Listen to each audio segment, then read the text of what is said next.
to get full with the emotion I can do.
of spring were sung, and music was never so gay. You told me you loved me when we were young one day. You told me you loved me and held me close to your heart. You're supposed to know I love you. It don't matter anyway.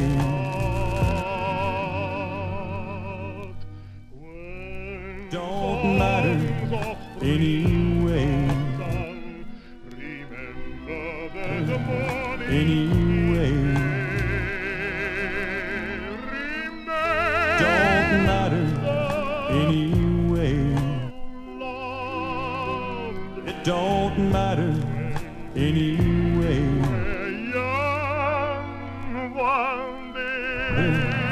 Anyway.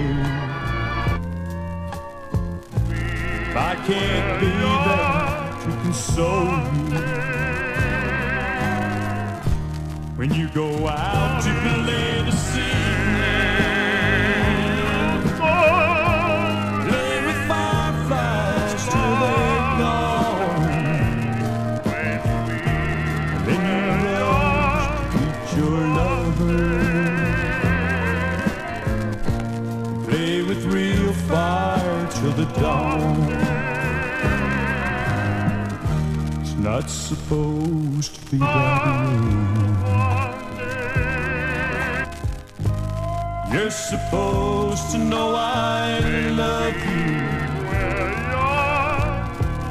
It don't matter anyway.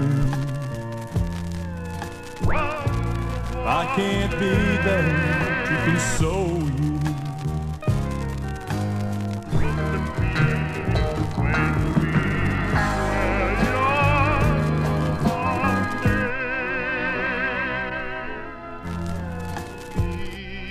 Songs of spring were sung, and music was never so gay. You told me you loved me when we were young one day. You told me you loved me and held me close to your heart. We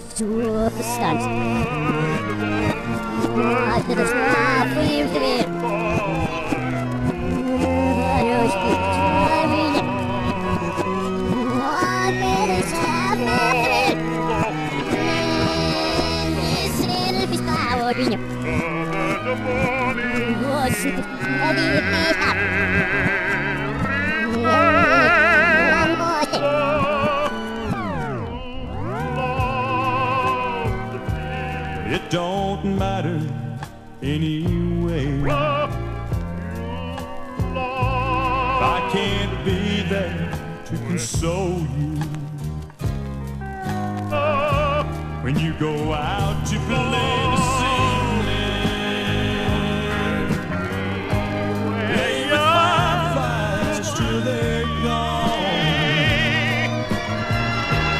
then you rush to meet your lover,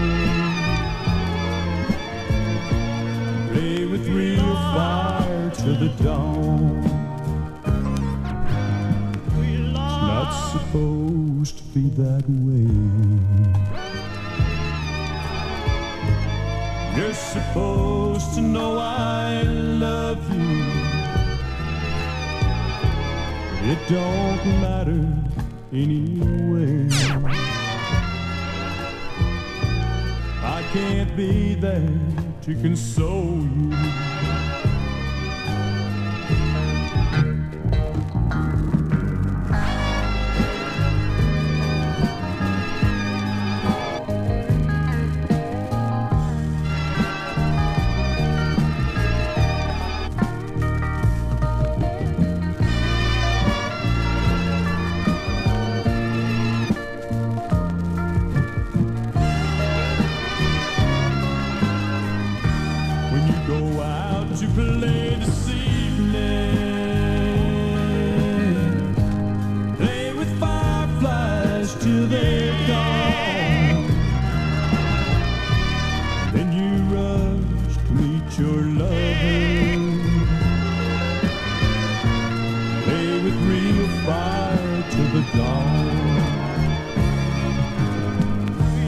not supposed to be that way. You're supposed to know I love you. It don't matter anyway. If I can't be there to control.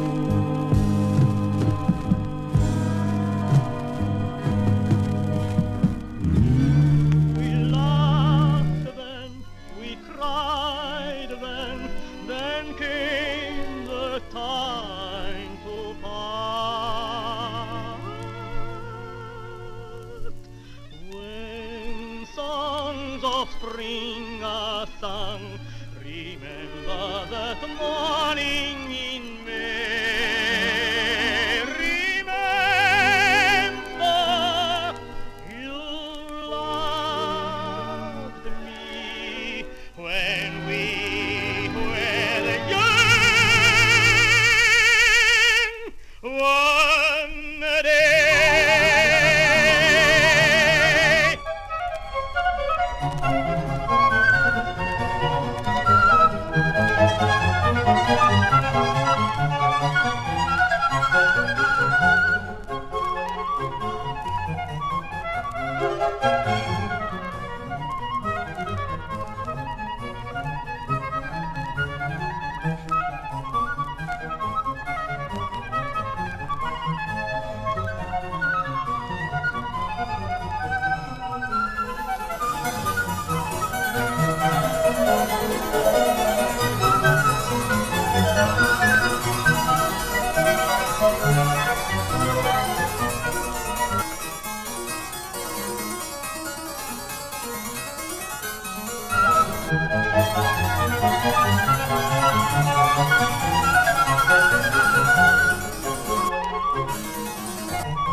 Soundart.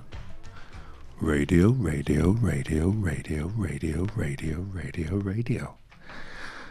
Soundart Radio. We are here at Soundart Radio this morning with a very special guest here in the Alien kiosk. Our very special guest came all the way from the Faroe Islands and goes by many names. Most commonly, Goodiepal, who will be with us shortly. He's just parking up his UFO in one of the fields nearby, I presume, and will be with us shortly. We had a magical evening last night in Buckfastleigh at the wonderful Skylark Studios. Depresstival performed, and I did my cowboy show, and Lucinda made a wonderful ritual performance by the river, and then Goodiepal gave a performance, which would ring very deeply with all the Niels Fromm fans out there. And Goodiepal is here now. And here he is. Yes. In the Soundart Radio studio. And here he is. And am I going through your headphones? Because I do not have some headphones on. All right. Let's throw some on. Wow. Thank you for bringing me to Devon. Yeah, we had an exciting time. So far, yeah. Mm-hmm. Yeah. Wow, yeah. So thank you also for yesterday. I kind of caught a little cold, but that's but now it's over because now I'm on the radio. Now I'm on the radio. Yeah, now it's better. Like 2 minutes ago it was there, but now it's gone. Yeah. Right. Yeah, these things happen. These things happen. Yeah. Like you say, you can bend reality, can't you? Potentially. And get rid of that cold in time for the radio. It's interesting. I mean, do you remember in London there was a record store called These Records? I do not. Okay, there was a Howard and Andy. They was running them from their home, basically. You had to ring a bell and you had to wait until they opened the door, and they would insult everyone. They would try to buy records, and it was not a particularly good business model, but it was legendary for that, and they stocked all the cool sounds back in the days. Now, later on, I was out and about in London, and I met Howard, and he told me about he had done a lot of LSD, and he talked about being young in London on LSD. See, these are hippies. He talked about being like on LSD, going around in London, and then if the police or somebody approached you, he was somehow able to turn down the trip a bit. He mentally he could sort of control it a little bit. But he would be very anxious if people talked to him for too long, because then it was kind of coming back. It was crawling back into. Yeah, the longer it goes on, the more it creeps back to the surface. So he kind of could suppress it for a little while. I thought that was interesting. I've never done LSD, so that's acid, I think you called it. But no, I've never done that. But that was a funny story. But I think you can do that with a lot of things. You can suppress, and you can bend, and you can drag things out and things like that. Yeah, basically, yeah, I guess so. Yeah. I guess, but who knows? But right now I don't have a cold, and I think in a minute I will have a cold again. Yeah, well, we'll see. We'll see how far reality will bend in the favor of not having a cold. Let's see. Yeah, I don't have a cold, right? Which is a rare thing. All right. Yeah. Yeah, I've had coronavirus 8 times. That's a lot. Oh. Why did you have it that many times? I don't know. All right. Susceptible. All right. Yeah, I lived in Serbia while the corona was on its height, and the first time corona broke out, people were like stayed at home, locked down, but then they were like, but we make so little money that we cannot afford to. We cannot afford to be at home. So everybody was just out and saying, whatever, the virus is the virus. Now I was there with some Norwegians and some Danish people, and they were fully waxed. And I was for some reason not waxed, but we caught the virus the same day. Whatever that means, also bendable reality. I mean, I'm not saying, but it was amazing because being there, you also realize that it was because the Balkans are and Serbia is in the middle of everything. So you could have the Russian vaccine, you could have the American, the Pfizer one or whatever. You could have the Euro one, and you could have the Chinese one, etc., etc. So it's like a buffet. You could take all of the vaccines, but some of them did not work because a Hungarian friend of mine, she tried to go to Denmark, and she had the Russian one, Sputnik, I think it was called, and she was not allowed to enter Denmark with that vaccine. So it's not only about bringing the virus down. It was also about selling vaccines.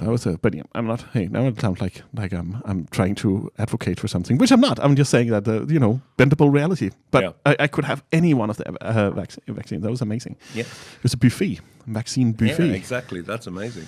There was a wonderful news story that came out here recently. Right. That during the pandemic, at the beginning-ish of it, where they couldn't get the vaccines, right? Boris Johnson apparently proposed to invade the Netherlands, to steal away their vaccines via military invasion, which would have been an interesting moment of history, wouldn't it?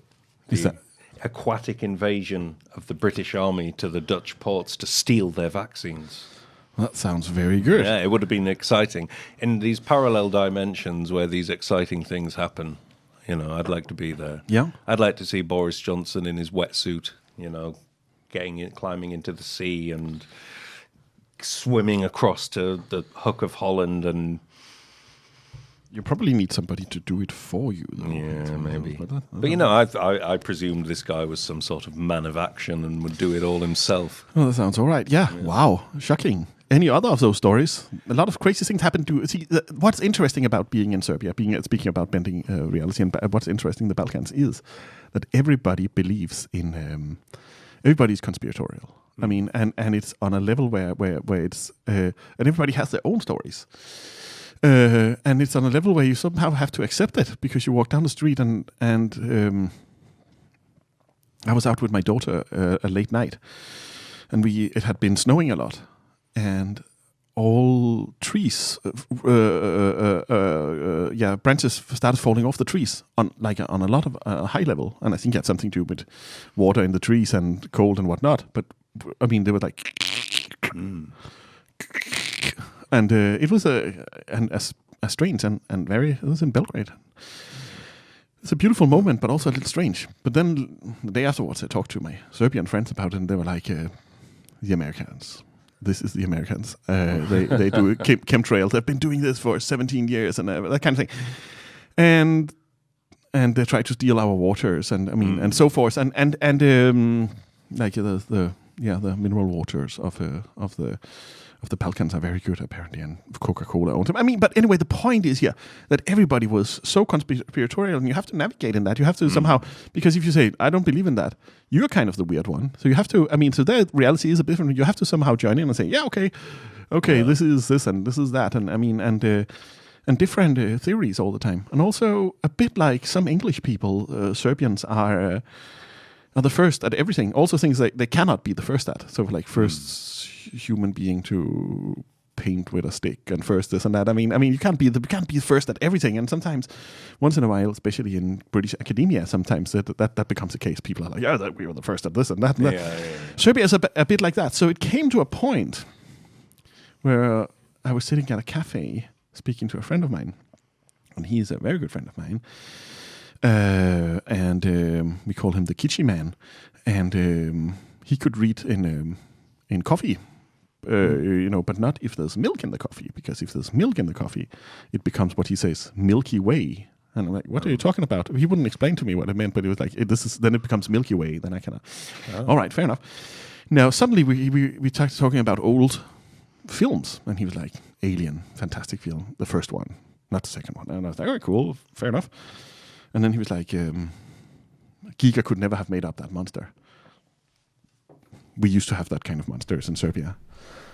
What do you what do you do there? I mean, because that is a way of I really like that. That's a way of everyday interaction, and that is very different from, for example, Scandinavian logic talking where everybody's like, that's nonsense. Which becomes as nonsense anyway, and becomes as crazy anyway. If you believe in something strong enough, you end up believing in something that's wrong, I believe. So so that is the case. But that was still interesting, Serbia. So there, you very quickly becomes very conspiratorial about people disappearing in hospitals. They talked a lot about that, people disappearing in hospitals. And I was like, that cannot be true, can it? And I don't know, and things like that. Like my friend went there, and he sent me a text saying like he was fine, and then like he was dead. But like total disbelief in everything. Yeah. Train times, disbelief. Like even if it's the train, if like people like if I understand if the train times is not lining up with the actual train arriving at a platform, but then train times arriving at a platform, somebody saying that the train is literally coming, I just spoke to the driver or whatever, that kind of thing. It's still like, no, I don't believe that. So like a constant, I do not believe, which is amazingly interesting to go around in and try to, and it's very jolly. It's not but it's just very amazing to go around in that situation. It's like disbelief is the new faith. Like disbelief is the new religion, and the whole point is the contrarianism is the only thing. Yeah. Is that on? Yeah. Yeah. Okay. All right. Yeah. The contrarianism, like the belief in the flat Earth, for example, which is amazing. I just don't really think anybody actually believes any of this stuff, though, because if they have to keep pointing it out, then it's a reactionary position to something else. So the actual kind of contradictory nature is the main point. Yeah, I've never understood belief anyway. I've never understood, because it seems to me that all belief is a decision to believe in the thing, and then people choose, like the way that people discover a religion, like particularly new religions, Mormonism and so on. And I saw firsthand when I was a kid, my family briefly. Oh, you were the prophet, weren't you? Yeah, you were going to be the next I prophet. I was to be the next prophet, right, of the Mormon But instead, church. you went into doing sort of satanic theatre instead. I went with Satan.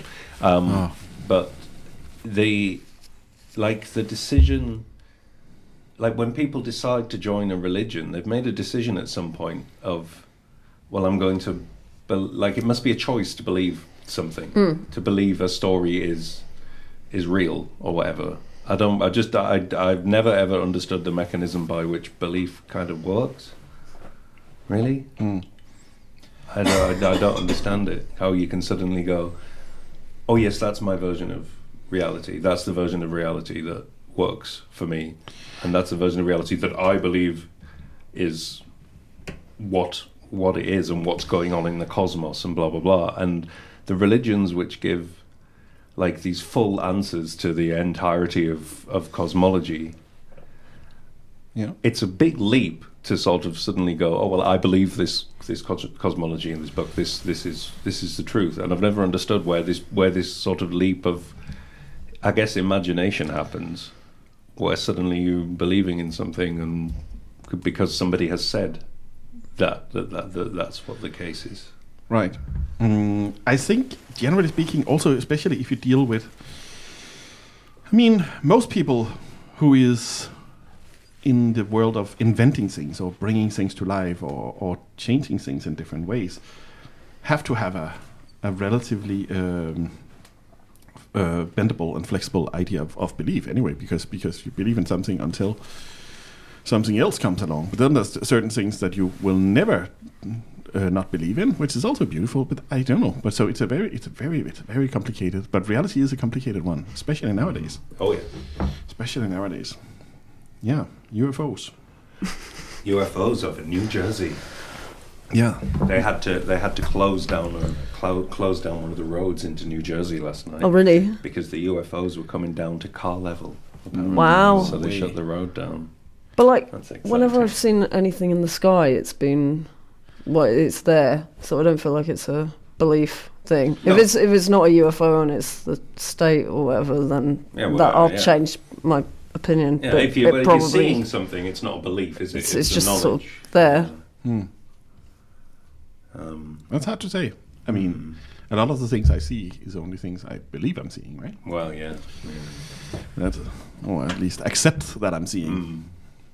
I don't wear glasses at the moment. I really need glasses, and that makes me see all kind of things, which I process information which I do not really see. I mean, my logical sense refuses to accept what I see, but I see all kind of things, especially just things on shelves and things. I'm like, all right, there's a spoon over there. It turns out to be a pen holder or that kind of thing. I mean, very simple things, but still, yeah, complicated. How long have you been forgoing your spectacles? About half a year, a little more than that. Yeah. It's kind of nice. It started out because there was certain people in Copenhagen I did not want to meet, and I'm not so. I was in Copenhagen, and I'm not so. I'm a relatively strong person and many opinions and respect of sort of presence and things, but not. I can be very like kind of thing. And I realized if I saw some people I was kind of afraid of meeting, I'd be very sort of, and I couldn't go around being there. So I took off my glasses and now I just passed them, which is so it's kind of, that's also like a reality bending, but then at least my body language is not like so that's interesting as well. That's interesting as well. Maybe I'm going to start doing this as well. Yeah. Well, I'm going to take my glasses off now. All right. Yeah. Did you hear them slam down on the table? Both of you are. No glasses now. No, it's interesting. Yeah. Well, if you try to focus on something and you'll be like, can that really be true? Yeah. It's a very brave move, removing one's glasses and keeping them off. Yeah. Well, it's choosing not to see things, right? Yeah. Which is also very, very wrong in a modern day way, because we want to extend our lives as much as possible. We want to be as fit as possible. We want to this and that, and being like saying, all right, I accept these limitations. But then again, we accept all kind of limitations all the time. Broadband connections. For some people, a lot of people is relying on that. I don't have a phone, but that's fair enough. Still, I need to use the internet a few times a day. I rely on broadband. I'm totally accepting whatever speed is brought to me. However, that's some people do not. They complain a lot about that, and so forth and so forth and so forth. So we all accept all kind of strange limitations all the time, but we also do not, depending if they're in focus or not. If we can say, "Oh, this I accept," and this I do not accept. The weird thing with limitations is that you almost don't have an option not to accept them because they're limitations, right? Sort of by their nature. So it's best to not fight against these limitations because they're limitations, and maybe you can't, by the nature of that, get over it. I don't know. Like the thing, like with music and composing music, and the whole thing of composers like imposing all these like limitations at the beginning of a composition, rather than having because now we have like the entirety of like recorded history to access and things, and it's really quick to make computer music in lots and lots of ways. And like if you don't, like, it's almost everything is too vast now to kind of conceive of any kind of composition without limitations, unless all composition can become without limitations, right? Well, that's I mean, choices and limitations are of course a great part of creating and but also generally just speaking of accepting. And I think that's accepting things, different things. Walking with a cane, for example, no Scandinavians would ever do that. They was, but on the Faroe Islands, everybody in the hills walk with a cane. Or a stick, a walking stick, they call it something else, but it is a cane to a certain extent. It is a cane. Anyway, the point here is that also has something to do. I mean, if you ever tried to walk with a cane, you're like, oh, this is just so much better. I mean, there's a reason why people for thousands of years have been walking with a cane. And especially if you have to like walk up and down things, it just becomes, and it becomes all these kind of weird things. It becomes a friend, and you realize why people spend a lot of energy in decorating their canes and whatnot. It becomes that kind of thing. But then you go back to Scandinavia, and then all the Scandinavian men and women are like, no, we're not doing that because it shows weakness, and it kind of it kind of shows. I mean, it shows that you're not. It represents that you're old. So there you have another problem. So accepting things, not accepting things, that's happened all the time. There's a lot of things the United States of the Americas do not accept nowadays. There's a lot of things the Russians do not accept. There's a lot of things that the Israelis do not accept, and there is certainly a lot of things that the Palestinians should not accept, and so forth, and so forth, and so forth. That's basically how I see life. Yeah, accepting and not accepting. Mm-hmm. Well, I don't know where that leads us to, but the world is all about what can we accept and not. Mm-hmm. And would Holland be able to accept Boris Johnson swimming over to take the vaccines? No, but they might at least be entertained. Well, to a certain extent, but then again, there would also be juvenile enough to share with Boris. I think he would be all right. Maybe. I do love the idea of Boris languishing in a wetsuit in a Dutch prison. It'd be really nice. Really nice. Where is he nowadays? Don't know. That's a very good question. Did he write a book or something? He wrote his probably his autobiography on the about speaker's circuit, getting paid. That's what they all do. 250,000 or Yeah. something. They get paid $250,000 to do speeches after they've finished in government. Right. I wonder what the speeches are about. Well, he just they goes, can't string a sentence together. Yeah. Interesting. But yeah, he spends his time. He writes historical biographies as well, doesn't he? Like he wrote all about Churchill and the glory of colonialism. Yeah, beautiful. No, I just think, generally speaking, that it's interesting with. It's also interesting with people that have had that time, but is still supported by society. I mean, somehow that you're out of office, but you're still supported by society, which is something that, for example, painters and musicians and things rarely has that kind of support. The societal support, especially in this country or most places in Europe. But that's basically there's something interesting of being. I mean, you have said what you want. We're not being political right now. We just say, okay, you've said what you want. You've made your decisions. You've changed life into a certain. But now you're no longer in power. You're no longer in office. What you do has a minimum of impact. I mean, of course, you can still go around and say various things or things like that, but you're still kept in the charge of being interesting. Although you are basically out of being an interesting one in this. Yeah, I have no idea. It's interesting. I think that's interesting. But don't make no mistakes. I think a lot of these people have strange jobs where they still influence in various things. The Danish Prime Minister Anders Fogh, he was leading the Iraq invasion and all that kind of. I mean, he was pro Denmark joining, and he was leading that role in European Parliament. Blah blah blah.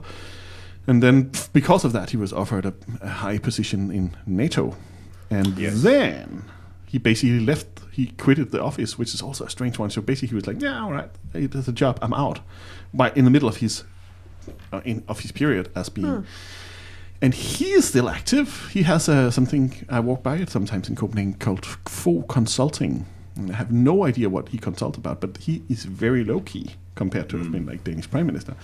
I guess he still does things. I guess he's kind of helps dodgy political decisions to flow down in the throats of Scandinavians better. I have no idea what he does. Well, it's like here we still, whenever there's any political situation, Tony Blair comes and pipes in. Tony Blair. He's never gonna go away. And the thing is, every single time that guy posts anything on the internet or pipes in about everything, right? All the comments underneath just say war criminal, war criminal. So he knows that the entire population think he's hates a war him. criminal, but they still. He still persists in appearing with his golden smile. He's and got his long silver hair now, hasn't he? He's got like a long mullet now, kind of thing. It's beautiful. He's got a really exciting image going on now. And what is his war crime?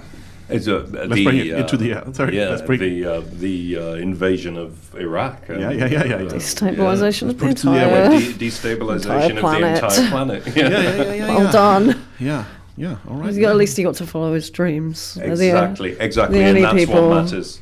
That we all get to follow our dreams. Well, I mean, it's even generally the war just criminals. Dictators who get to follow their dreams. They really no one do, don't they? They really know how to make their dreams come true. Yeah. Be a dictator. Make your dreams come true. All right. Yeah. Well, that's all right. Maybe that's a career. I'm getting very old. Imagine if I joined politics instead of joining. Yeah. be a scary one. Yeah, there you are. Yeah. Right, Tony Blair. Yeah, right. Politics. How's the political situation right now in this country?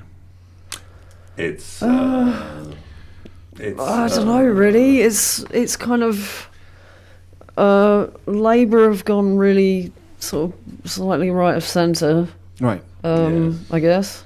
Yeah. And they're facilitating a genocide of people in Palestine. And Keir Starmer, who's the Prime Minister now, he went on, when the genocide started, he was interviewed on Channel 4 News or something, and the interviewer asked him, do you think it's okay to cut off food and water to an entire population? And he said, yes, I do. So well, he just said the line about self-defense. Yeah, didn't he? Israel has a right to defend itself. And so, it's not great. And, I thought that it would be, maybe just a little bit better after, after the appalling Tories went out. Yeah. But it's not funny anymore. The Tories were funny, They were. Liz Truss was hilarious. An exciting time. Yeah, we had Liz Truss, who became Prime Minister, and within 3 days she collapsed the entire economy. It was just brilliant. It was a brilliant time.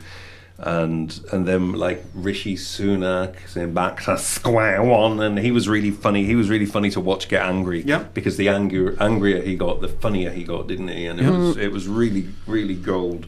So the time when everything was completely balmy and the completely crazed sociopath Tory sociopath thing, once that was gone, I find now that I miss the entertainment. I want my politicians, if they're going to be nasty politicians, right, and like dictator types, and then I want them to be ridiculous and over the top like dictators, like Kim Jong-un. Yeah, okay. You want them to be. I want them to glam it up a bit. Yeah. And be absurd and ridiculous and say stupid things that make no sense. Attracts people to populism. Yeah, exactly. And now we kind of have like this sort of double standard sort of office administrator running. Well, they're talking about all the sort of like disability benefit reforms and everything, and we're again another sort of they're using us as the hated demographic or because the problems in whatever. This country are not the result of like billionaires or anything like that. All the problems in this country are they're caused by one, the people fleeing from war zones and coming over the sea and in desperation. The problems are caused by them, and the problems are also caused by whatever the thing was we were just talking disabled about. people. Oh yeah, disabled people are the evil ones in England who are causing all the problems. Yeah, at least I've got clarification that I am evil now. I was wondering. But what now I know. What is the sale point in that one? That they're stealing all the rich people's money by being disabled, and they're lazy and work shy and should be getting back to work. All right, that's what it's about. Well, I mean, most of us have tried, but it doesn't really seem to pan out because people don't want to hire a lot of us. The clue in disability is the word disability, isn't it? Which means that you aren't able to do the normative thing. And actually, none of us in this room are capable of doing the normative thing and fitting. I've tried. I've really tried. Yeah. What did you try to do? Everything, mainly catering, customer service. Right. Catering and customer service. But I always get sacked for being too. You're not part of the team. You're a bit weird. You're not a team player. Yeah. Why don't you smile more? That sort of thing. So, I mean, if they want me to go and be normal, I mean, this is just, it's stupid, isn't it? Like, get rid of that. Yeah. Yeah, very complicated. Very complicated. Life is complicated. So, bending reality is the only way. Yeah. Yeah. So, I'll just grab a little glass of a cup. The manipulation of reality. Right. Is there any tools to do so? Any tools with which to manipulate reality? Yeah. I think so. All right. Yeah. I think. Well, I like. One thing that I always think about is the first person who drew, who made a mark, who made a scratch in the sand or something, and realized then that he'd made, by making a line, you've made a thought kind of thing. Yeah. And I think just that principle, like art is a way of bending reality, right? For sure. Yeah, sure. And I don't know. I've had a lot of weird things where reality has seemed to sort of bend around me unwillingly. But there's just lots and lots of very interesting sort of fringe science research coming out at the moment about I can't remember the name of the scientist, but he was investigating this kind of new age idea that they have of the aura. And this guy seems to have proven that we do actually have this sort of plasmoid, invisible plasmoid body around our bodies. So, the fact is that the entire nature of reality is a total mystery anyway, isn't it? For all the philosophy and all the science, we still don't really know anything at all about the cosmos or the way anything's operating. And I just feel very strongly that there are that reality has holes in it and things, there are things that can be done to bend reality. It reminds me of this Ken Campbell play called Skung Poomery, which was about a couple of people who are really bored with life. Yeah. And they decide that the way they're going to deal with the boredom of their life is start inventing words for all the things that don't have words already attached to them, so sort of combinations of actions and things like that. Right. And I've found that kind of thing does start to bend reality. And also literally I feel like it when people are playing with language, when you look at when you're reading Finnegan's Wake or or even sound poetry, or literally almost anything that is subversive is to an extent bending reality. Why jumping between languages make you also think differently? I mean, I think differently when I speak in a different language. That's very normal. Most people say that. So that's true, yeah. And you make mistakes, which makes new ideas come through. Yeah. Language is important. And a virus, they say. Yes. Hard to get rid of when you first entered the world of language. Right. Yeah. Language is a virus, John. What was that? It was in your Brexit opera, wasn't it? Yeah. Yeah, you've made a Brexit opera. How did that go? The Brexit opera? No, where Brexit came through. It came... it was Hayo in Rotterdam asked me to write it. Yeah. And I'd been very much... I didn't have the internet for a few years. Right. And... or any communication or anything like that. So I was really out of the loop with what was actually going on in the world. So I've never told him this, but when Hayo asked me if I would write an opera about the Brexit, I had no idea what he was talking about. Oh, really? I had no idea. I didn't even know this was going on. And then I was obviously horrified because I just said, yeah, of course, yeah, definitely. And you didn't... I had no idea what Were it was. you homeless at the time as well? Probably. You kind of fall out of the loop completely when you... and went home and found out about it and was like, wow. Oh dear me. And the thing itself was just basically a daft science fiction piece slightly in the future when England has cut itself off from the rest of the world, and everything's going to rot and decay. It suggested that maybe Brexit wasn't a very good idea, but we did have a couple of things that were correct in it, which is we made Boris Johnson Prime Minister. Yeah. And the most exciting thing that happened was that Boris Johnson, when he got into government, he brought in this guy called Dominic Cummings, who was like a sort of Dr. Evil type. And Dominic Cummings decided to shake up Boris Johnson's cabinet. Right. By bringing in what he called his weirdos. He brought in a bunch of people from like think tanks Mavericks, and all that he sort said Mavericks. as well, didn't he?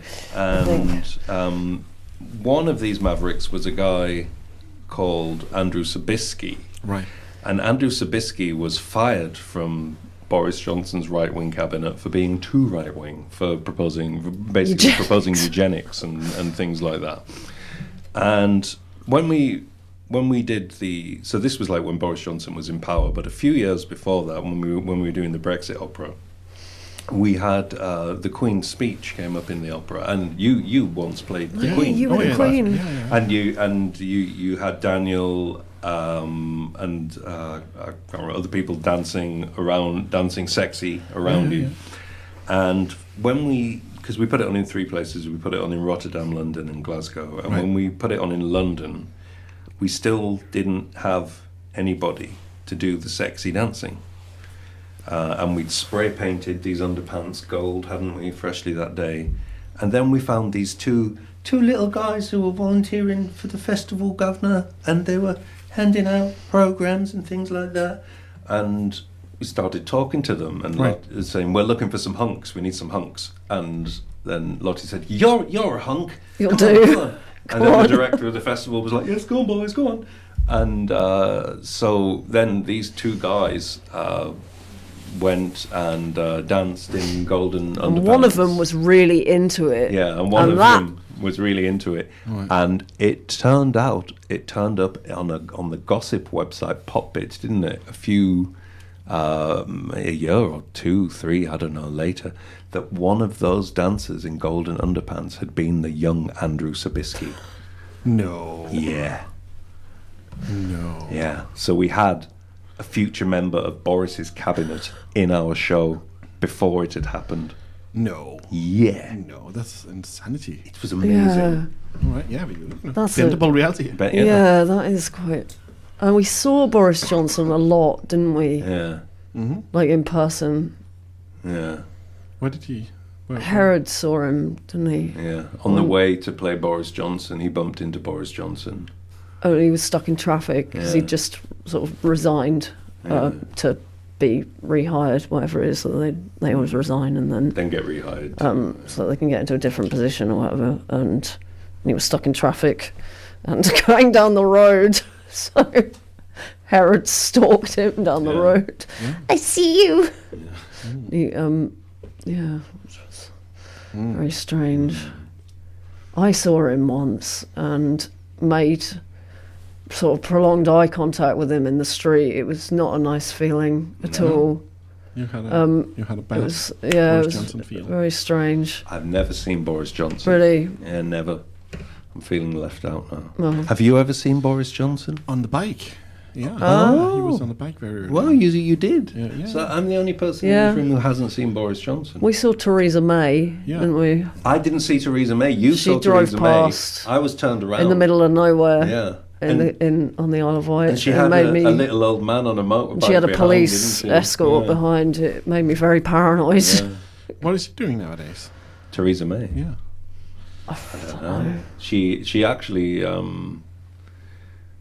during the crazy time, she was one of the few Tories who didn't come across as completely insane. Well, it sort of just gets progressively worse, doesn't it? And it was that's weird the rule. looking back to the halcyon Theresa sane May. days of Theresa May and the height of her. You know, considering that Theresa May's most famous statement was "Brexit means Brexit."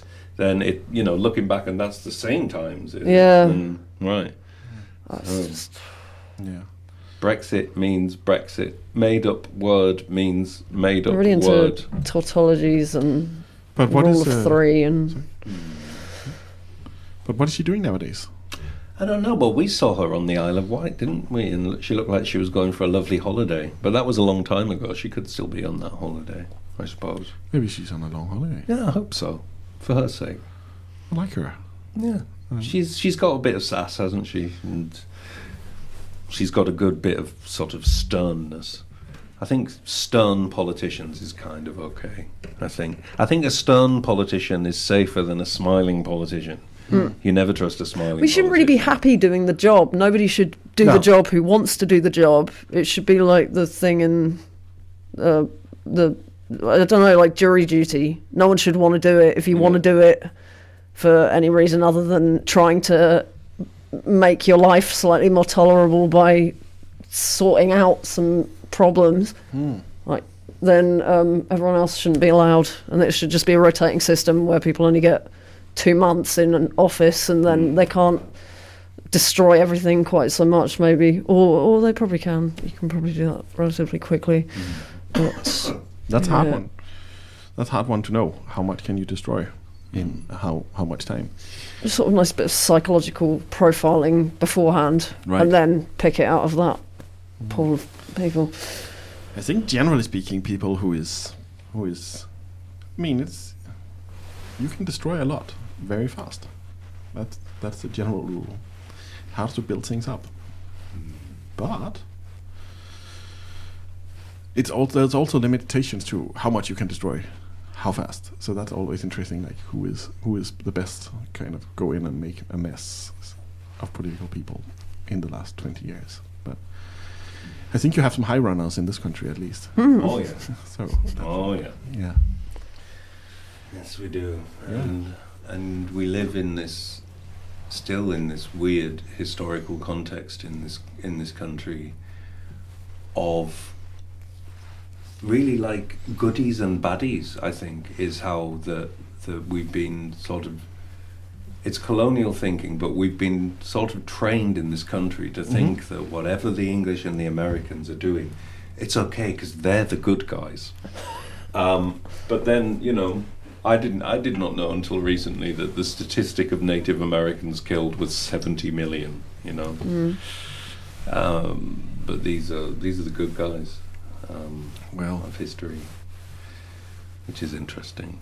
That is, there's a lot of numbers out there. Yeah, numbers don't lie. People say, but I do believe in numbers. Also lie. Numbers are also strange. Yeah. Everything is. But being good and bad is also a decimal system. Yeah. And I'm not sure I believe in that one. But then again, power usually seems to be complicated. Yeah. That usually seems to be what corrupts. And if you could say power is generally bad. Not generally speaking. Generally speaking, I think most people that get into power becomes really horrible. Yeah. And it's this. It doesn't really matter which. I mean, I've done a lot of like refugee. I wouldn't call it work. Refugee being next to, not even aid, but also like all that kind of and illegal things in the Balkans and all that kind of stuff. And we don't want to dive into that right now. But what I'm generally would say that is that even in like refugee organizations, this and that, as soon as power comes in, the whole thing the whole thing falls apart. So that takes us down to actually, I think, the best. I mean, there's something called No Name Kitchen. That is some Spanish anarchists, and they do drugs and they cook and they do a whole lot of activistal work, and they have sex with refugees while they try to smuggle them over borders in Croatia and whatnot. And it's a big mess, and it's so wrong, and there's so many flags that just lights up. But afterwards, I have noticed, because now I've done this for 15 years, and I've noticed that the people who have been doing this, and those people are still in contact with their refugee friends. So they might cross all kind of lines, but do not do that, and they might be in a what we would consider a societorial wrong way of crossing lines. But they still afterwards somehow get together and talk about things, and then it's somehow all right. So they keep in touch with their new immigrant refugee friends who is entering, the newcomers who is entering countries and have to build up a life. While, for example, more sophisticated German organizations who are not allowed to do this and who is not allowed to do that and have politics for everything they do, kind of tend to, when they are done doing their their refugee aid or whatever they would call it.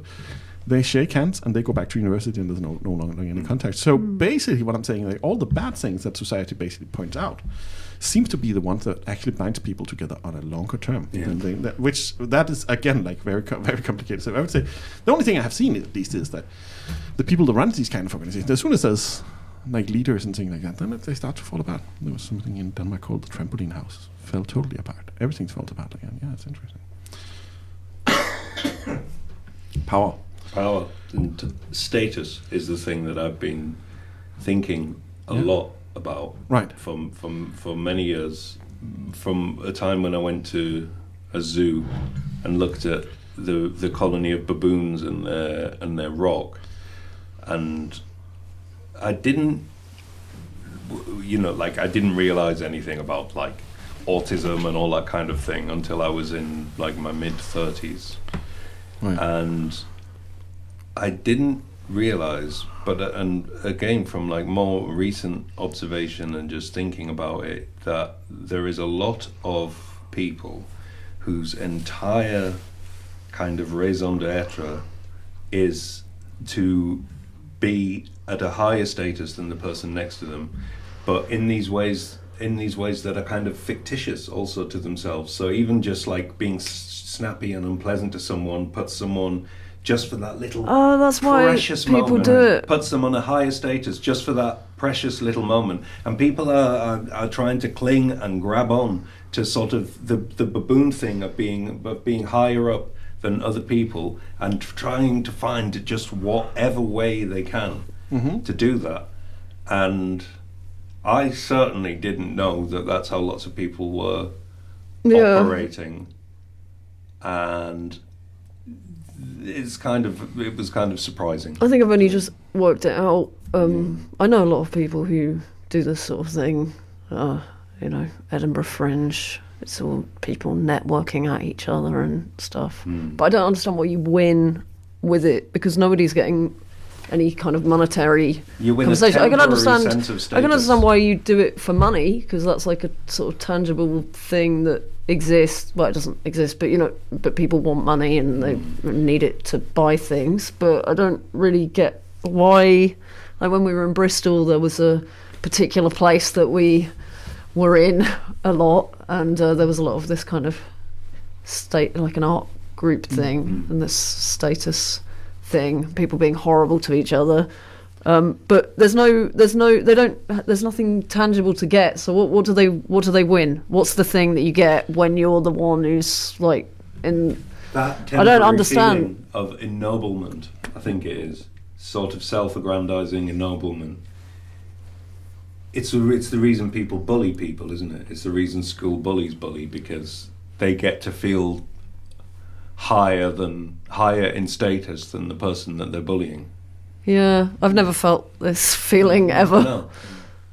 No, but I mean, it's because I've like run projects and run things, and sort of been the person in charge of stuff sometimes, but it doesn't feel like anything. It just feels like, well, nobody else you're is. not doing it for status. You're doing no one else is going to do it, so I may as well do it. You're happy if the night goes well. Well, yeah.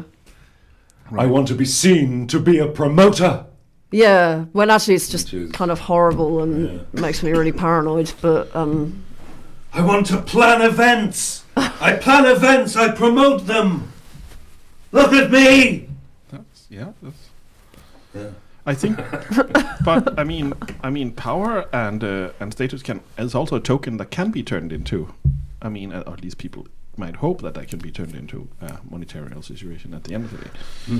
That's also complicated. So that's why people that go straight for the money usually ends up looking weird compared to end up looking. Let's say, for example, if you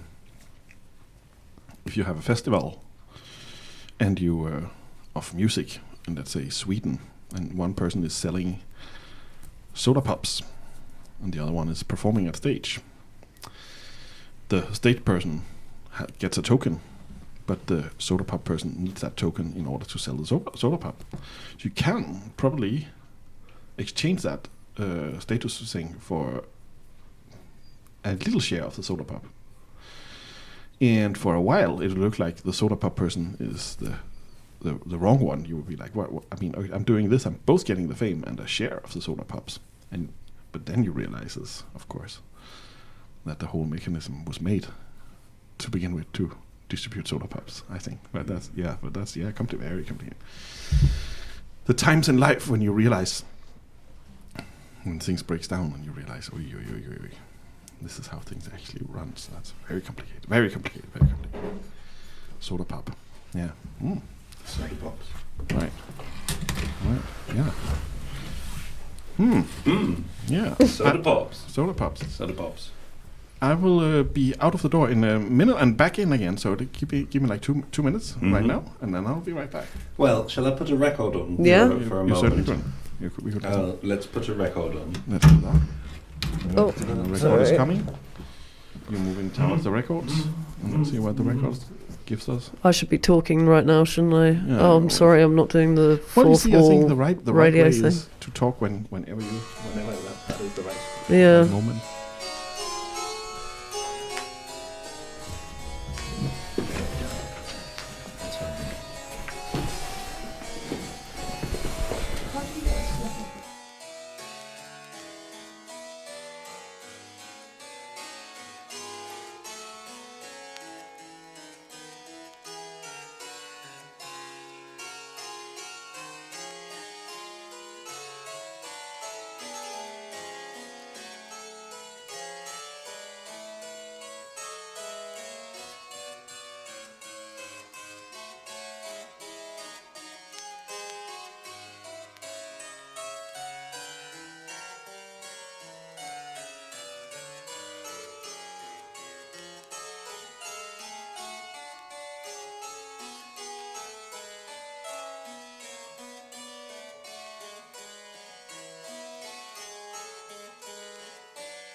Seven.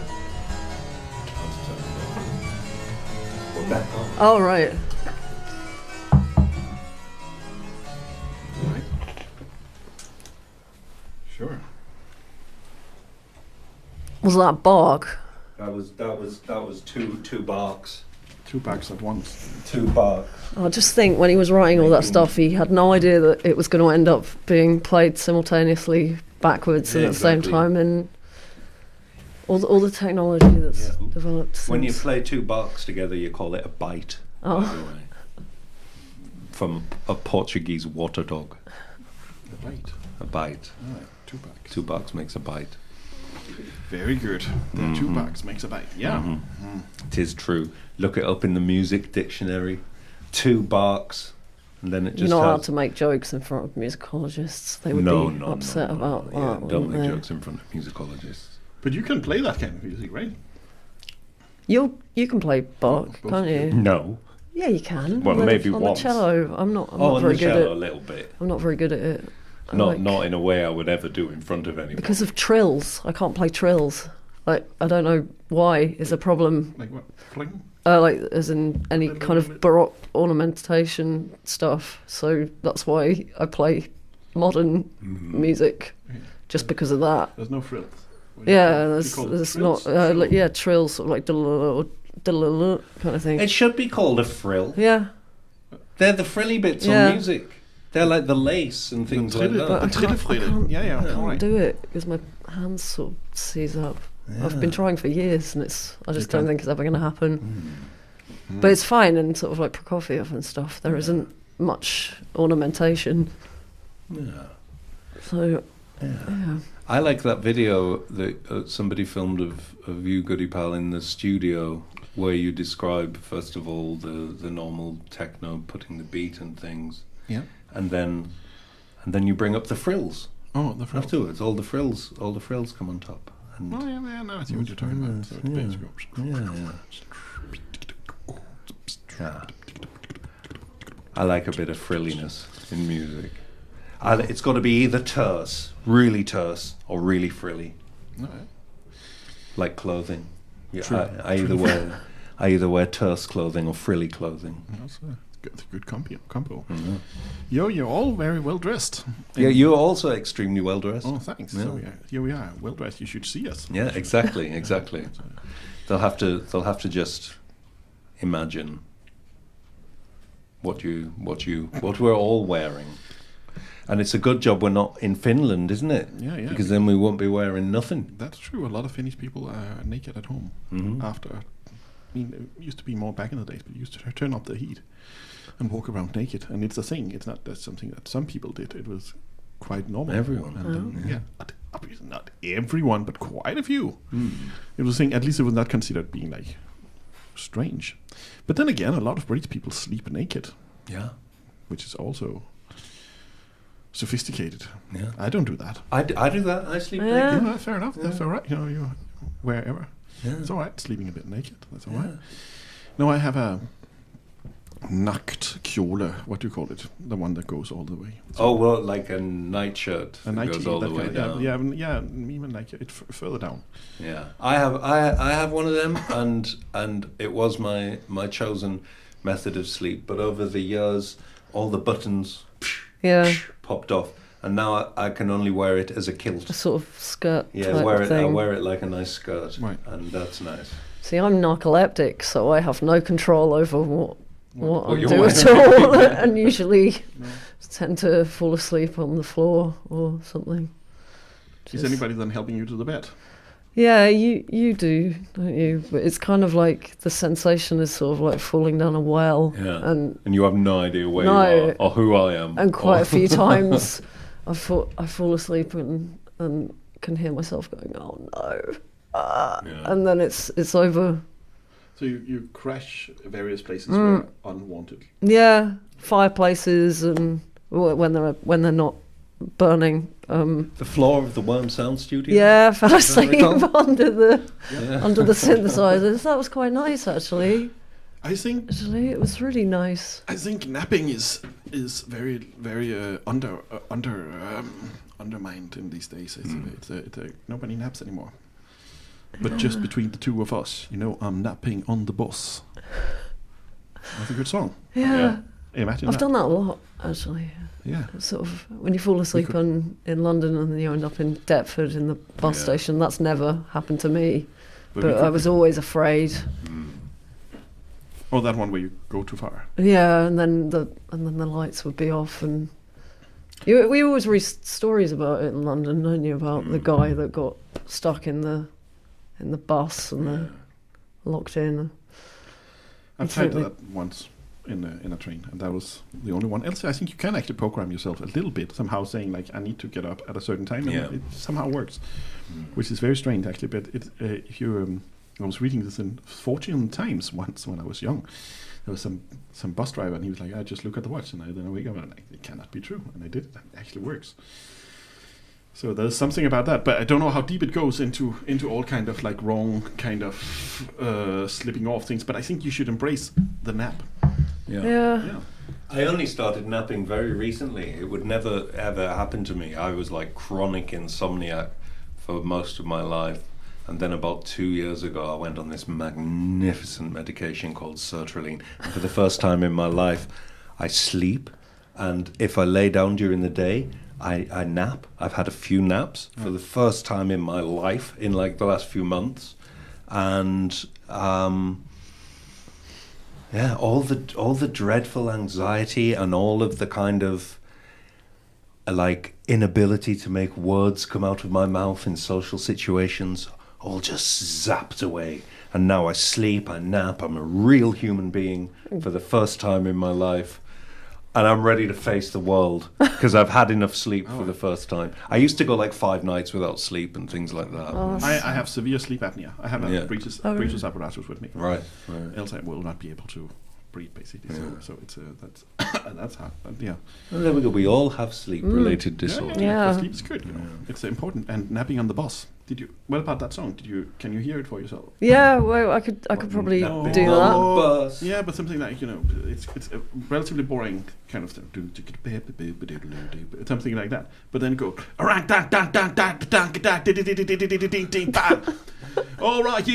just between the two of us, I go napping on the bus, something like that. And then I think people will be like, that's why, so that's that would make it more popular as well, napping on the bus. As well, people would want to do it because they'd feel like they were kind of immersing themselves in the hit single, wouldn't they? Well, you've been doing this sort of like leisure and tourism trilogy, haven't you, on Strategic Tape Reserve? Maybe it needs to have a fourth bit about sort of public transport and a public transport record, sleep paralysis and stuff. It sounds like it could be on the leisure series. Let's just call the album Public Transport Sleep Paralysis. Yeah. I've fallen asleep on the tube quite a lot. That's quite nice because you're like wedged in between loads of people and nobody cares. It's really nice. I think the whole napping is very, but I have problems with napping because of the sleep thing. But it seems to, so I do not nap so much. I miss the nap. I want to go back to the nap. Yes. Are you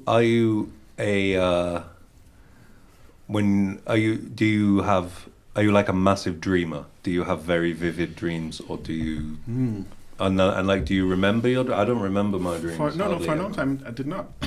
And for a long time I was like, no, I don't have any dreams. But then I realized that I do have dreams. I mean, once in a while I would be like, oh, I just dreamt something, but it disappears like a few seconds after you wake up, but it stays there for a little while. It's very strange. Yeah, that I found really weird, that it's there for, like, you remember it when you wake up and then... But as I said, the weirdest one, I haven't had that many. I mean, I've had a few weird experiences in my life, but the weirdest one was being on the boat, going to the Faroe Islands, and thinking back about that time and being like, I was dreaming this when I was kind of, don't do much on a boat, so you kind of sleep a little, wake up, sleep a little. I was like, and I couldn't pinpoint when I had, that was a dream that was very sort of, very concrete and very sort of, but I couldn't pinpoint it down to when it was dreamt. That was very interesting. So it was kind of, it was dreamt parallel somehow with, it's hard to explain. That was a weird feeling. It wasn't particular, I mean, it was a very personal weird feeling because it's really hard even to explain, but it's like you have the one that you say like, oh, I woke up from a dream I can't remember last Monday. That's all right. Then on with that and so on. But if you somehow like, nah, for a whole week I was dreaming this, but I can't figure out exactly when I was dreaming it. That was interesting, and that opened. Speaking of bending reality, that opened a little feel of like first step in my life to somehow accept any kind of talk about parallel this and that as something that might be real, instead of just being something people are like, yeah, it's a parallel this and that. That was a parallel experience, a very subtle and very quiet one, but at least it was a parallel experience because it was parallel with whatever I was doing. So it's kind of, I mean, a very subtle and very gentle, but time split in a way. Two different things happen, and it's not to make a big thing out of it, but at least that started me on all kind of things. So now, if you say all kind of more sophisticated dream things, I go like, yeah, all right, I get it. I'm in. So it's it's, and that is also the beauty of experiencing even small things. You become tuned in to accept bigger, strange things in life. So that's yeah.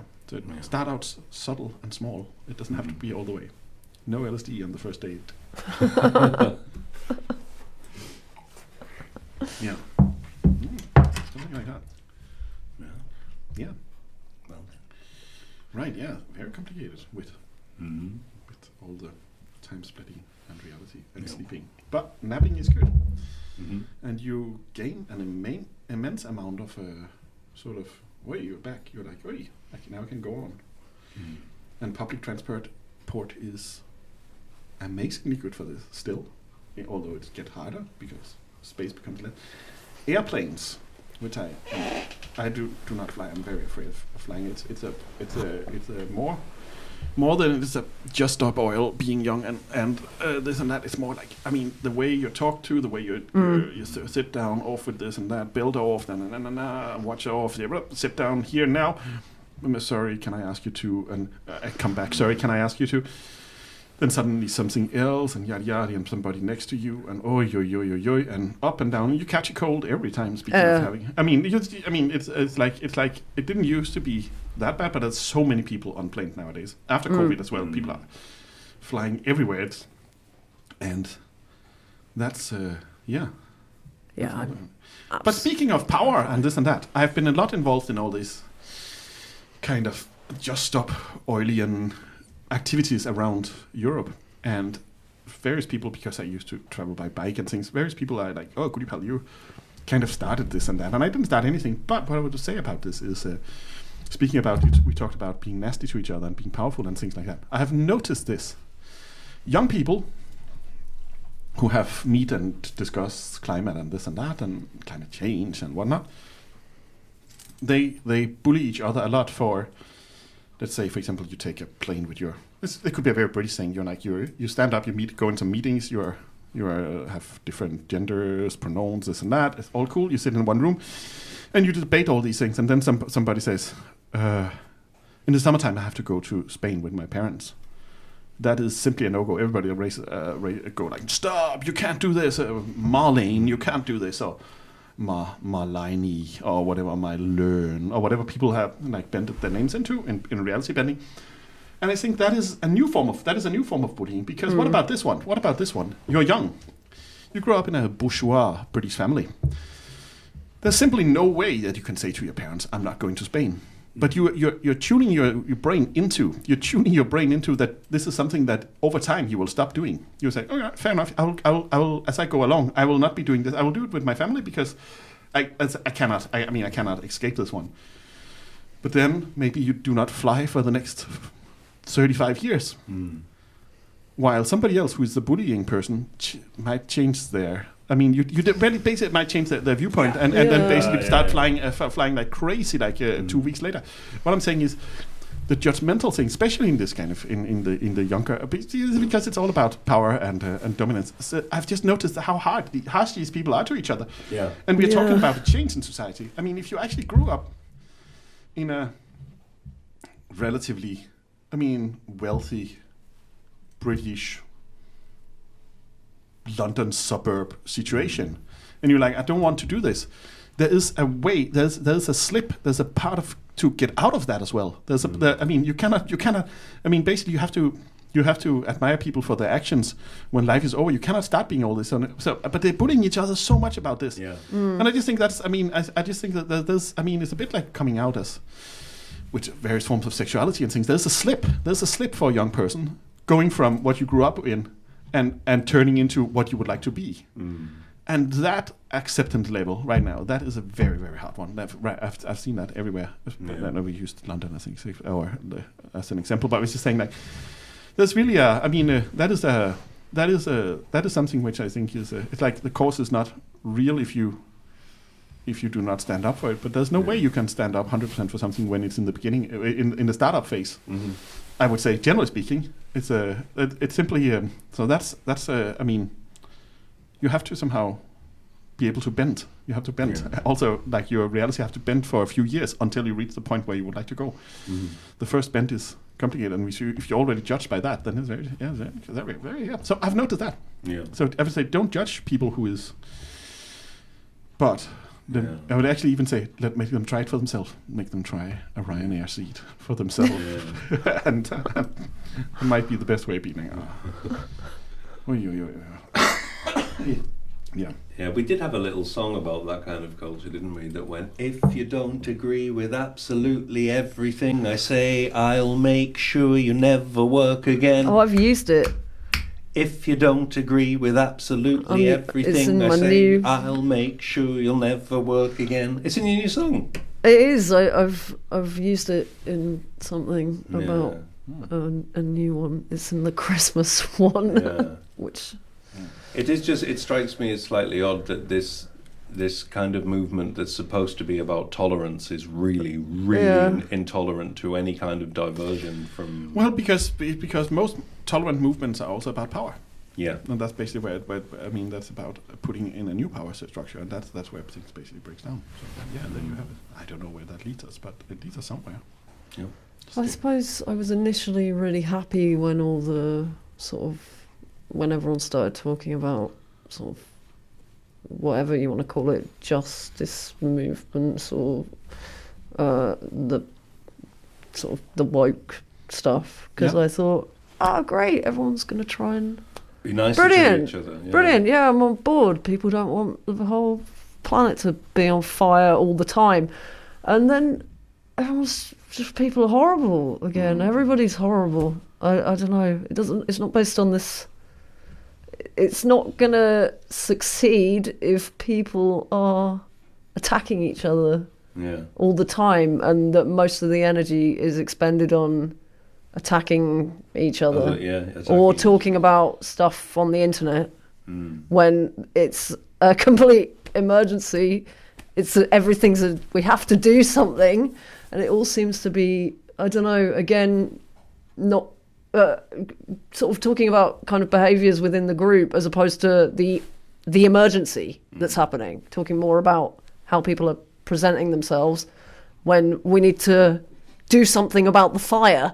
Right. And it sort of feels like it's a bit of a not stopping the fires. So that would seem to be that's the one thing. We need to stop everything being on fire all the time, and it's all about kind of infighting and stuff. I don't know, but at least people are sort of protesting and things. It's good that people are doing stuff. Well, imagine if no one was doing anything, that would be terrible. But just imagine if there weren't protest movements, and in this country, certainly from when as long as I was aware, there weren't any protest movement. No, and for years. In this country, if you described yourself as like left-wing or you would get screamed at. Marxist, you would get screamed at. Yeah. And so in the end, there has been some. But so it's great that people are doing this, but I don't know. I think we need to. I just think that with every new entrance into various sort of playground of ideas comes the dominance and power again joins in, and that basically where you see some modern day trouble. And also, generally speaking, what your parents were standing for, or what people generally, I would say the new generation will consider what the generation before them did as something they need to fight against, no matter what happens. So you have a problem. So basically, if you really also believe in something, maybe don't make too much noise about what you believe in, because then you don't have to fight for it or defend it later on in a generation down the line. I don't know, but it's complicated. But it's very complicated. But And another thing which is complicated nowadays is the word being nice. It doesn't mean Yeah.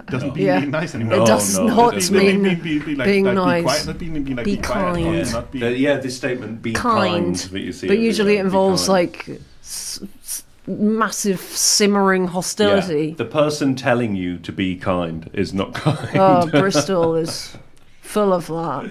Yeah. Well, just for instance, that we went to play some music at a particular. I'm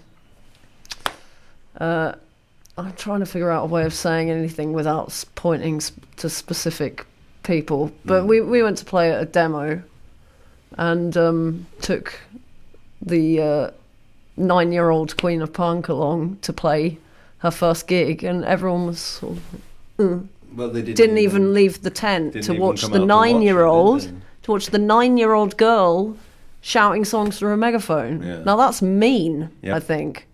And they were very kind of hostile. Yeah. And it's sort of like, oh, what, you're fighting for kind of love and harmony, are you? When I mean, it's better that people are trying to do that, but you have to sort of not also be utterly unpleasant in the process.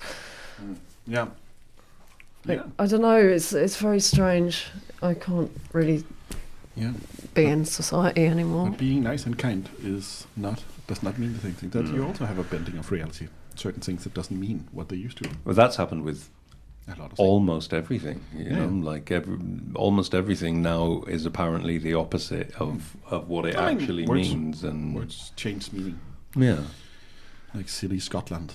Yeah. Doesn't mean. But I think it's slightly silly different to Scotland the anymore. words. I saw it in a medieval text once.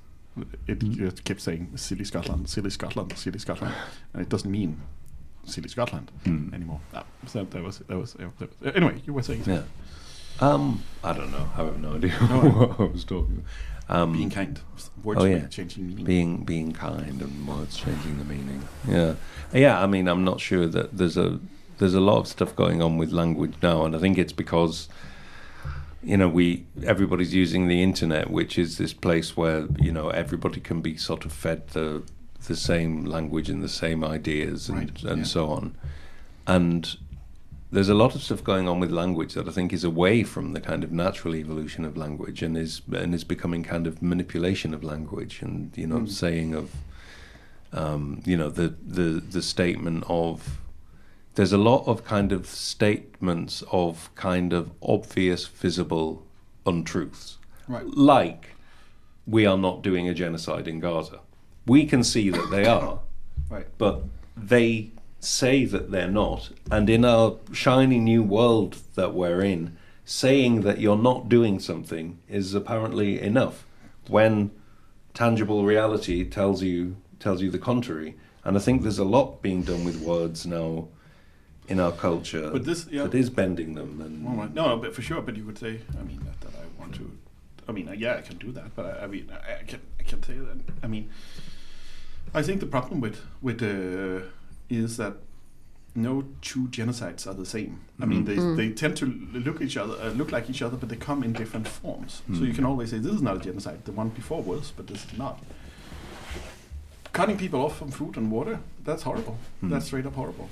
Also, you could say that making a situation so complex and so complicated that nobody will talk to each other over the border for a very, very, very long time. That's also a self-genocidal way of acting, you could say. So you could say the casualties of this is all the ones that actually wanted to have a different coexistence in various ways. And this is basically another take on where power and dominance and also some kind of historical twists of things that comes totally out of context becomes dominant. And then you get away with weird and strange things. I would say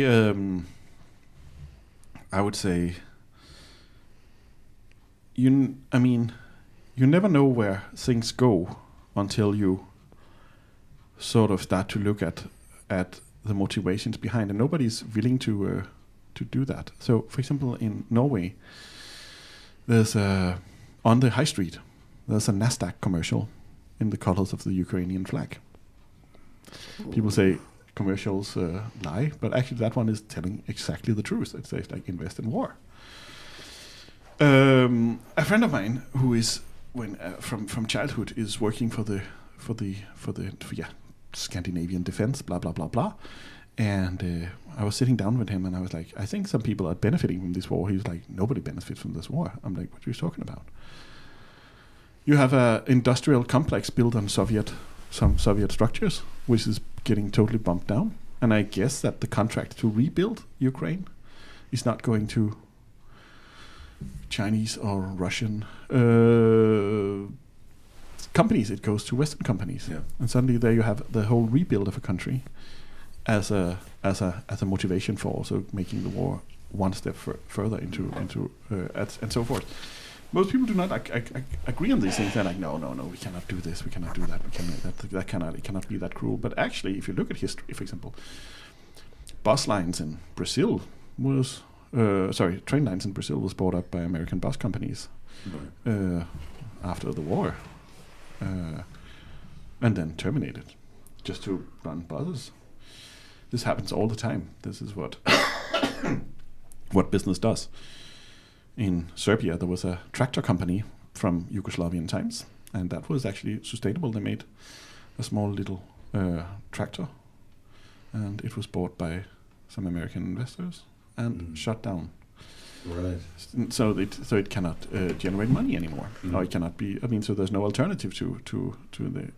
Or one alternative less to the tractor market of farming, etc., etc., etc. I have a friend who is into radio tubes and things like that, and he took me to Niš, the city of Niš once, and he showed me a factory. We used to do radio tubes here. The Serbian radio tubes and the Yugoslavian radio tubes were not particularly good, but still they were doing them, and an American company bought that company. And it's very interesting. If you walk in, everything is cut into two. I mean, if there was, let's say, we're in the studio now, and so, like if I cut the microphone into two, so it's like it's unusable. Cut the cup into two. Everything is sliced over, so it will never ever produce radio tubes again. That's basically what you. That is what you do to basically. So I would say these two wars has a big beneficial rebuilding structural economical situation there as well. Oh yeah, which is and I think that already starts to come into play now. Yeah, well, they've already been for months advertising new builds on the beach on the Gaza Strip, haven't they? They've been advertising properties that are going to be developed and built there. Yeah, but yeah, like you say, the whole global landlordism. Yeah, is what it is, isn't it? Seems to be the what everybody wants. So is tuning out or creating alternative bended reality a way to survive in this world, or do you need to go like face to face and try to argue every day? That's a very good question. That's a very good question. And arguing every day is not a pragmatic solution. Nope. Is it? But a mixture might be pretty good. Yeah. So. Well, I mean, that's pretty much where we're existing, because our lives is pretty much we are engaged in, well, over the last few weeks particularly, a wonderful plethora of artistic pursuits and activities, and then other than that we're talking with Palestinians every day, right? Yeah. And outside of that, we talk to UFOs. Yeah. So I think well, I don't talk to anyone at the moment because I don't have a phone. But everybody constructs their reality around them, don't they? Sure. Religious people construct their reality around themselves based on this thing, and in some ways, it's just in many ways the responsibility to make the world manageable for yourself.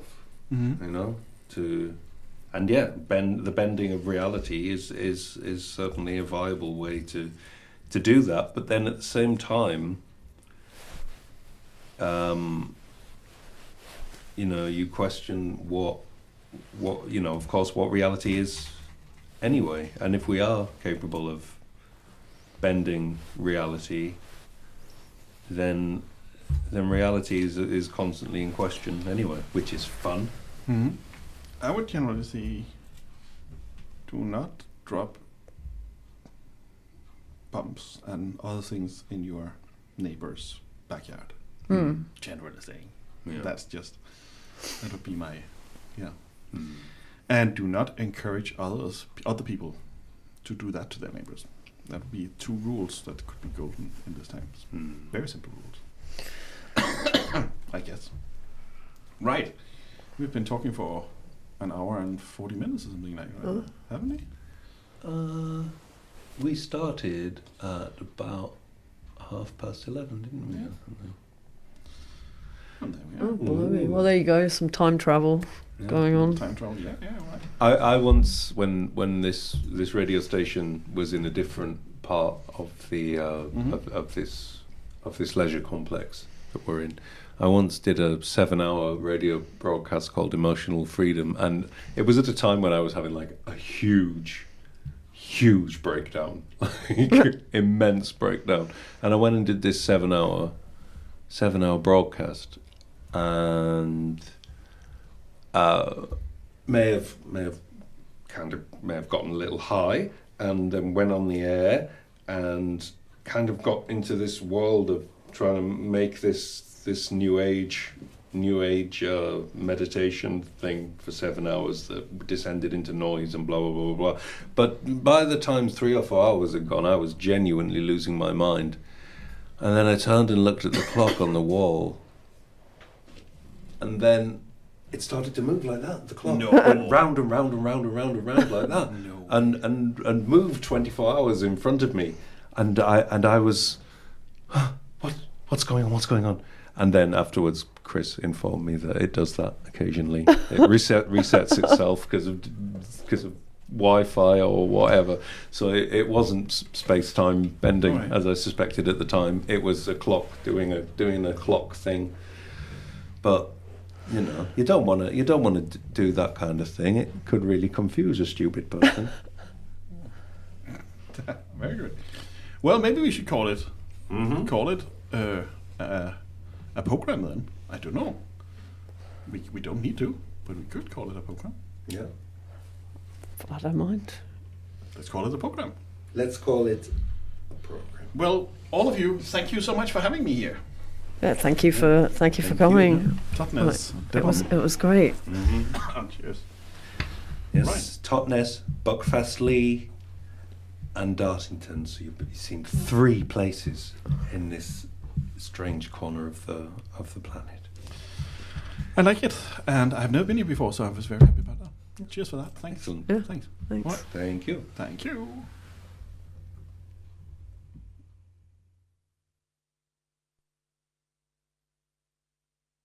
There's nothing on the playout.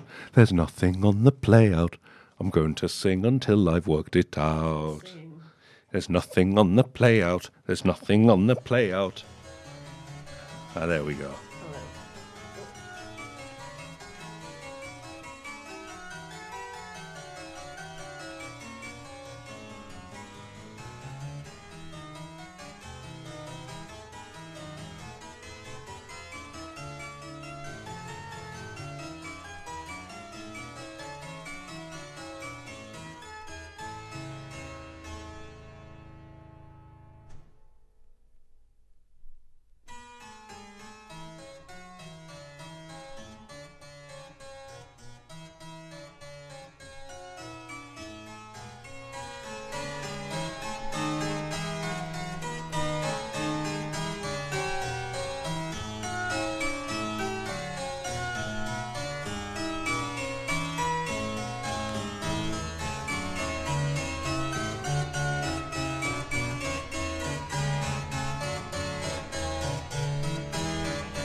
If you're feeling down, tune into Soundart.